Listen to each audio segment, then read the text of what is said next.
ప్రస్తుతం మనం చౌటుప్పల్ మండలంలోని నాగారం అనే గ్రామంలో ఉన్నాం. ఈ గ్రామంలో ఈరోజు అంటే థర్డ్ ఫేజ్లో నామినేషన్ అయితే జరుగుతూ ఉంది. థర్డ్ ఫేజ్లో ఇప్పుడు కాంగ్రెస్ పార్టీ నుంచి సురుగు గౌరీ శ్రీనివాస్ గౌడ్ గారు అయితే పోటీ చేశారని వింటున్నాం.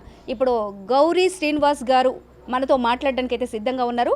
వారు అసలు ఈ గ్రామంలో సర్పంచ్గా ఎందుకు పోటీ చేశారు, ఏం అభివృద్ధి కార్యక్రమాలు చేపట్టాలనుకుంటున్నారో వారి మాటల్లోనే అడిగి తెలుసుకుందాం. నమస్తే సార్. సార్, మీరు గత సంవత్సరం అంటే పోయినసారి ఎన్నికల్లో మీరు ఏమైనా పోటీ చేశారా? ప్రజెంట్ ఇప్పుడే మీరు సర్పంచ్గా పోటీ చేశారా? పోయినసారి గతంలో కూడా ఒకసారి పోటీ చేశాను, కానీ కొద్ది తేడాలో ఓడిపోవడం జరిగింది. అప్పటి నుంచి కూడా నేను ఓడిపోయినా సరే కానీ గ్రామంలో ఉంటూ తిరుగుతూ ఇప్పుడు కాంగ్రెస్ గవర్నమెంట్ వచ్చిన 2 years నుంచి పలు అభివృద్ధి కార్యక్రమాలు చేపట్టడం జరుగుతుంది. అందుకనే నేను మళ్ళీ ఒకసారి పోటీ చేసి గెలిపిస్తే, ప్రజలు నన్ను అత్యధిక మెజారిటీతో గెలిపిస్తే మరిన్ని అభివృద్ధి కార్యక్రమాలు చేపట్టి ముందుకు తీసుకోబోతాను. ఎందుకంటే మనకు మా ఎమ్మెల్యే రాజగోపాల్ రెడ్డి గారు ఉన్నారు. అదేవిధంగా కాంగ్రెస్ గవర్నమెంట్ ఉంది కాబట్టి, ఇంకా 3 years గవర్నమెంట్ ఉంది కాబట్టి నేను ఏ పనైనా చేపిస్తానికి నాకు ఎమ్మెల్యే మనిషిని నేను చాలా దగ్గర ఉంటా. కాబట్టి ఎమ్మెల్యే సహకారంతో, గవర్నమెంట్ సహకారంతో నేను పలు అభివృద్ధి కార్యక్రమాలు చేసి మా విలేజ్ని ఒక మోడల్ గ్రామ పంచాయతీగా తీర్చిదిద్దాలనే ఆకాంక్ష నాకు ఎప్పటి నుంచో ఉంది. కాబట్టి ఊర్లోనే ఉంటూ ఊరికి ఎంతో సేవ చేయాలనే పట్టుదలతో నేను మళ్ళీ ఒకసారి కాంటెస్ట్ చేస్తున్నాను. కాబట్టి ప్రజలు నన్ను అత్యధిక మెజారిటీతో గెలిపించాలని కోరుచున్నాను. సార్, మీరు ముందు నుంచి చూసుకున్నట్లయితే కాంగ్రెస్ పార్టీలోనే కొనసాగుతున్నారా? మీరు ఏమైనా కాంగ్రెస్ పార్టీకి ఈ మధ్యలోనే జాయిన్ అయిపోయారు? గత 40 సంవత్సరాల నుంచి మా మదరు కాంగ్రెస్ పార్టీ, ఆమె అడుగుజాడల్లోనే నేను కూడా కాంగ్రెస్ పార్టీ, నేను 25 సంవత్సరాల నుంచి పనిచేస్తున్నా. కాంగ్రెస్ పార్టీతో గతంలో రామాలయం చైర్మన్గా చేశాను. దాన్ని కూడా రామాలయం కూడా చాలా అభివృద్ధి చేశాను. అదేవిధంగా ఈ ఎలక్షన్లో కూడా గ్రామ సర్పంచ్గా గెలిపిస్తే మాత్రం నేను గ్రామాన్ని అభివృద్ధి బాటలో నడిపించి అభివృద్ధి చేయాలనే కోరిక నాకుంది. సార్, ప్రస్తుతం చూసుకున్నట్లయితే గత ప్రభుత్వంలో జరగకుండా అంటే ఆగిపోయిన పనులు అంటే గ్రామ అభివృద్ధికి ఎలాంటి సమస్యలు తలెత్తాయి? ఇప్పుడు మీరు అలాంటి సమస్యల్ని మీరు ఎలా ముందుకు తీసుకుపోవాలని అనుకుంటున్నారు? గత సర్పంచ్ హయాంలో చేసిన పనులు ఏమీ లేవు. కాకపోతే కొన్ని చేసి అది డ్రైనేజ్ వ్యవస్థ మాత్రం చాలా అస్తవ్యస్తంగా ఉండే. నేనే గత 2 years నుంచి గ్రామంలో తిరుగుకుంటూ కాంగ్రెస్ గవర్నమెంట్ వచ్చింది కాబట్టి మా ఎమ్మెల్యే సహకారంతో అక్కడ కాశవాడలో డ్రైనేజ్ వ్యవస్థని, సీసీ రోడ్లని రీసెంట్గానే ఇప్పుడు 10-15 రోజుల నెల కిందనే బాగు చేయించడం జరిగింది. అదేవిధంగా పద్మశాలి కాలనీలో కూడా ఈ డ్రైనేజ్ వ్యవస్థ అస్తవ్యస్తంగా ఉండడం వల్ల దాన్ని కూడా బాగా చేయించినాం ఆల్రెడీ. అదేవిధంగా నీటి సమస్య ఉండే, మా ఎమ్మెల్యే సహకారంతో సమ్మర్లో 15 లక్షలతోటి మేము పైప్ లైను అవన్నీ చేయించడం జరిగింది. అదేవిధంగా బోర్లు ఇంకో 10 lakhs తోటి బోర్లు వేయించడం జరిగింది. కాబట్టి నాకు అధికారం లేకున్నా, నేను సర్పంచ్ లేకున్నా కూడా 2 years నుంచి గ్రామంలో తిరుగుతూ ఇలాంటి కార్యక్రమాలు ఎన్నో చేస్తున్నాను. కాబట్టి తర్వాత కూడా నాకు అధికారం కల్పిస్తే ఇంకా ఎన్నో అభివృద్ధి కార్యక్రమాలు చేస్తా. అదేవిధంగా యువతకు, మా విలేజ్లో యువతకు జాబులు కూడా లేవు కాబట్టి మన దగ్గర ఉన్న కంపెనీలతో మాట్లాడి జాబులకు కూడా మేము పెట్టిస్తానికి మా వంతు ప్రయత్నం చేస్తాము.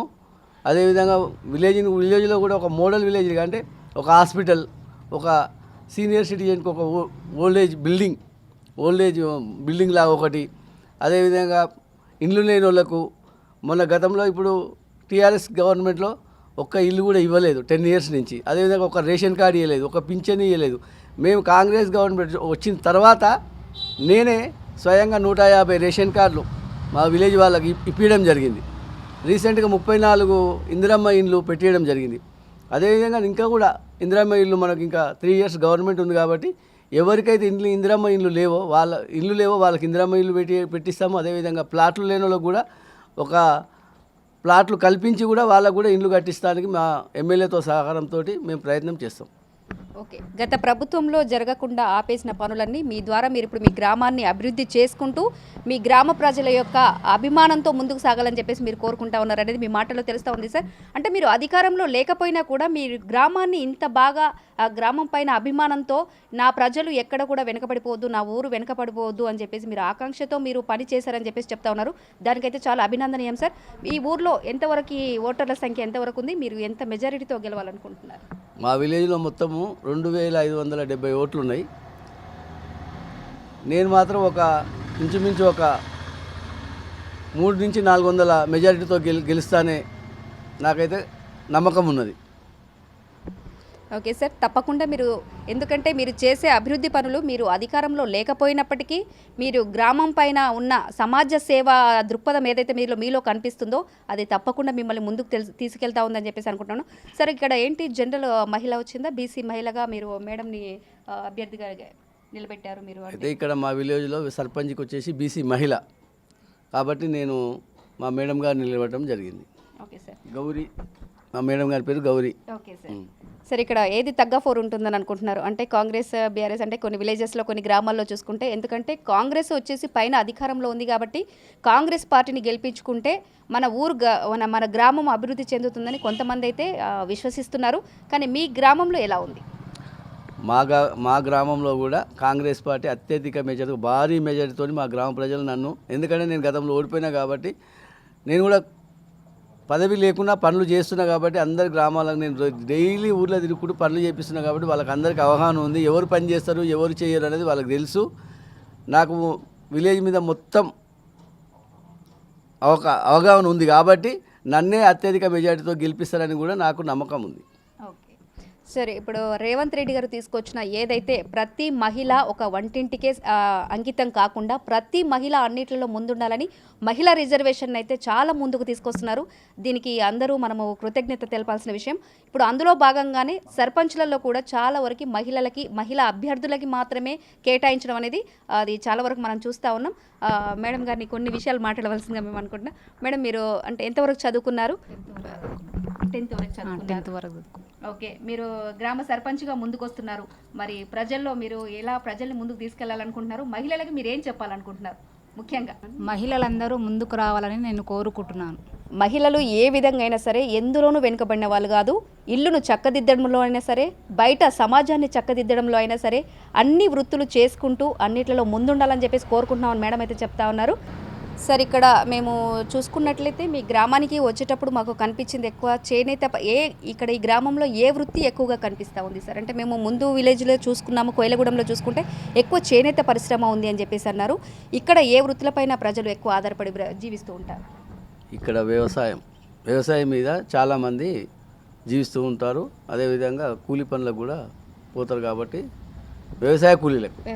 సార్, కాంగ్రెస్ ప్రభుత్వం వచ్చిన తర్వాత మరి ఉచిత కరెంటు, 24 గంటల కరెంటు అని చెప్పేసి చాలా వరకు ఆరోపణలు. ఇప్పుడు బీఆర్ఎస్ ప్రభుత్వం ఏమని ఆరోపణలు చేస్తుందంటే కాంగ్రెస్ ప్రభుత్వం వచ్చిన తర్వాతనే రైతుల ఆత్మహత్యలు ఎక్కువ జరుగుతున్నాయని చెప్పేసి చెప్పడం జరుగుతూ ఉంది. మరి ఇప్పుడు అలాంటి ఆరోపణలు మీరు ఎలా ఖండిస్తారు? ఇక బీఆర్ఎస్ గవర్నమెంట్ వాళ్ళు చేసేది మాత్రం అది అంత అబద్ధాల లెక్కనే కనిపిస్తుంది. రైతుల ఆత్మహత్యలు అనేది ఇక్కడ జరగలేదు. ఇప్పుడు రైతులకు కూడా గిట్టుబాటు ధర అంటే ఇప్పుడు బోనస్ 500 ఇస్తున్నారు, రైతు భరోసా ఇస్తున్నారు, రైతు బంధు కూడా వేస్తున్నారు కాబట్టి దాన్ని నేను పూర్తిగా ఖండిస్తున్నాను. సార్, మీరు లాస్ట్కి చివరిగా ఇంకా మీ గ్రామాన్ని అభివృద్ధి చేసే పనులపైన మీరు గ్రామ ప్రజలకు చివరిగా ఏం చెప్పాలనుకుంటున్నారు? అంటే ప్రజల నుంచి మీరు ఇంకా ఏం కోరుకుంటున్నారు? నేను ప్రజల నుంచి కోరుకునేది ఒకటే, గతంలో నేను ఓడిపోయినా కాబట్టి నన్ను గెలిపిస్తే నా విలేజ్ని ఒక మోడల్ విలేజ్గా, నాగారం అంటే ఒక యాదాద్రి డిస్టిక్లో ఒక మోడల్ విలేజ్గా తీర్చిదిద్దాలనే కోరిక నాకు ఉంది. కాబట్టి నన్ను అత్యధిక మెజార్టీతో గెలిపిస్తే నేను విలేజ్ని ఎలా డెవలప్మెంట్ చేస్తానో చూపిస్తాను ప్రజలకు. కాబట్టి నన్ను అత్యధిక మెజార్టీతో గెలిపించాలని ప్రజలకు అందరికీ పూర్తిగా ధన్యవాదాలు తెలియజేస్తున్నాను. ఓకే సార్, తప్పకుండా గత ప్రభుత్వంలో ఏవైతే జరగకుండా ఆగిపోయిన పనులన్నీ మీ ద్వారా జరిపిస్తానని చెప్పేసి మీరు ప్రజలకు హామీ ఇచ్చి ముందుకెళ్తున్నారు. మీరు ఏ విశ్వసనీయత అయితే ముందుకెళ్తున్నారో అది తప్పకుండా నెరవేరాలని మేము కూడా కోరుకుంటున్నాం. మా ఛానల్ తరఫున మీకు కూడా మేము కంగ్రాచులేషన్స్ చెప్తున్నాము. All the best sir, all the best, very very congratulations.